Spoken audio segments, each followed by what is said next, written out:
राधा वल्लभ श्रीवंशी वृंदावन श्री वंचन। आज की कथा कार्तिक मास के बारे अध्याय की कथा है। लेकिन उससे पहले मैं आपको एक बहुत ही सुंदर कहानी सुनाने जा रहा हूँ। एक बुढ़िया थी।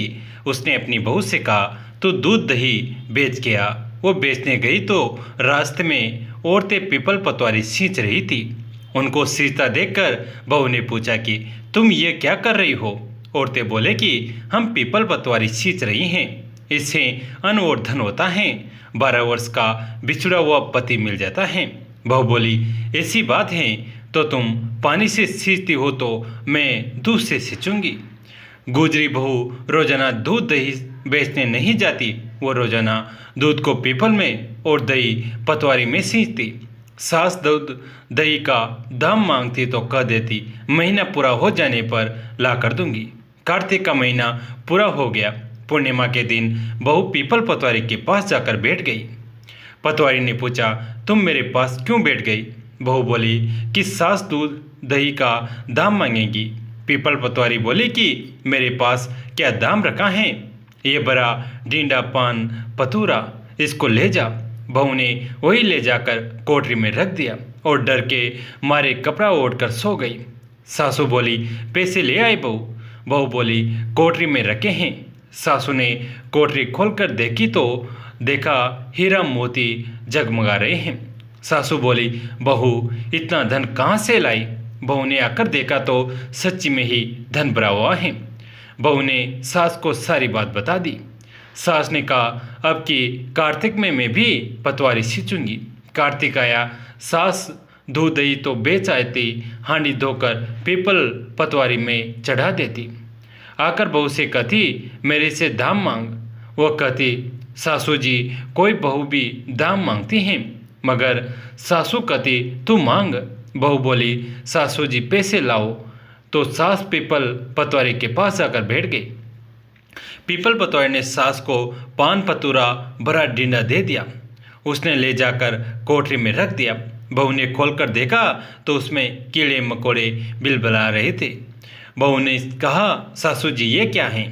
सास ने आकर देखा और बोलने लगी पीपल पतवारी बड़ी दोगली पटपीटन है, इसको तो धन दिया, मुझको कीड़ा मकोड़ा दिया। तब सब कोई बोलने लगे कि बहू तो सत की भूखी सींची थी, तुम धन की भूखी। हे पतवारी माता, जैसा बहू को दिया वैसा सबको देना, जैसा सास को दिया वैसा किसी को ना देना। दोस्तों अब सुनाता हूँ कार्तिक मास के 12वें अध्याय की कथा। एक बार सागर पुत्र जलंधर अपनी पत्नी वृंदा सहित असुरों से सम्मानित हुआ सभी में बैठा था। तभी गुरु शुक्राचार्य का वहाँ आगमन हुआ। उनके तेज से सभी दिशाएं प्रकाशित हो गई। गुरु शुक्राचार्य को आता देखकर सागर पुत्र जलंधर ने असुरों सहित उठकर बड़े आदर से उन्हें प्रणाम किया। गुरु शुक्राचार्य ने उन सबको आशीर्वाद दिया। फिर जलंधर ने उन्हें एक दिव्य आसन पर बैठाकर स्वयं भी आसन ग्रहण किया।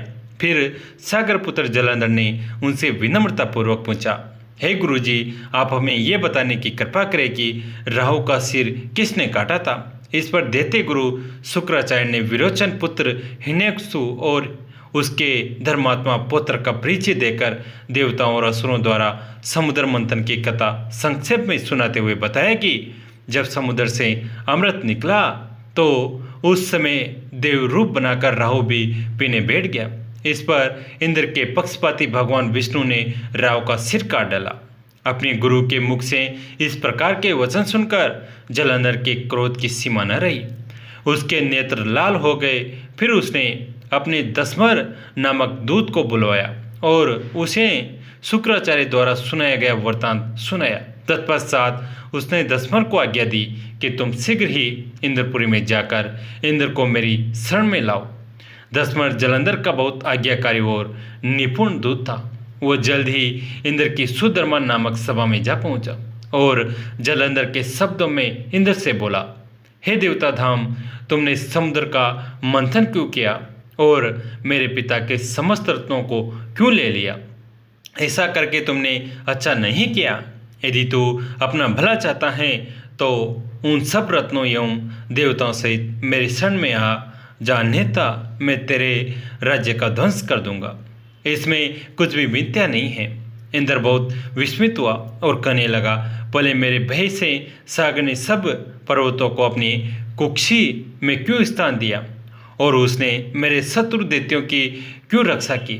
इसी कारण मैंने उनके सब रत्न हरण किए हैं। मेरा द्रोही सुखी नहीं रह सकता, इसमें संदेह नहीं। इंद्र की ऐसी बात सुनकर वह दूत शीघ्र ही जलंधर के पास आया और सब बातें कह सुनाई।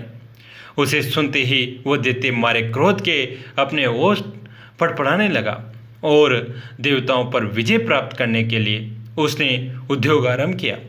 फिर तो सब दिशाओं पाताल से करोड़ों करोड़ों दैत्य उसके पास आने लगे। सुम निशुम आदि करोड़ों सेनापतियों के साथ जलंधर इंद्र से युद्ध करने लगा। शीघ्र ही इंद्र के नंदन वन में उसने अपनी सेना उतार दी। वीरों की संगध्वनि और गर्जना से इंद्रपुरी गूंज उठी। अमरावती छोड़ देवता उसे युद्ध करने चले। भयानक मारकाट हुई। असुरों के गुरु आचार्य शुक्र अपनी मृत संजीवनी विद्या से और देवगुरु बृहस्पति द्रोणागिरी से औषधि लाकर जिलाते रहे। इस पर जलंधर ने क्रोध होकर कहा कि मेरे हाथ से मरे हुए देवता जी कैसे जाते हैं? जिलाने वाली विद्या तो आपके पास है। इस पर शुक्राचार्य ने देवगुरु द्वारा द्रोणाचार्य से औषधि लाकर देवताओं को जिलाने की बात कह दी। यह सुनकर जलंधर और भी कुपित हो गया। फिर शुक्राचार्य जी ने कहा, यदि शक्ति हो तो द्रोणागिरी को उखाड़कर समुद्र में फेंक दो, तब मेरे कथन की सत्यता प्रमाणित हो जाएगी। इस पर जलंधर कुपित होकर जल्द ही द्रोणागिरी पर्वत के पास पहुंचा और अपनी भुजाओं से पकड़कर द्रोणागिरी पर्वत को उखाड़कर समुद्र में फेंक दिया। यह तो भगवान शंकर का तेज था, इसमें जलंधर की कोई विचित्रता नहीं थी। तत्पश्चात ये सागर पुत्र युद्ध भूमि में आकर बड़े तीव्र गति से देवताओं का संहार करने लगा। जब द्रोणाचार्य जी औषधि लेने गए तो द्रोणाचल को उखाड़ा हुआ शून्य पाया। वह भयभीत हो देवताओं के पास आए और कहा कि युद्ध बंद कर दो, जलंधर को अब नहीं जीत सकोगे। पहले इंद्र ने शिव जी का अपमान किया था। यह सुन शिव देवता युद्ध में जय की आशा त्याग कर इधर उधर भाग गए।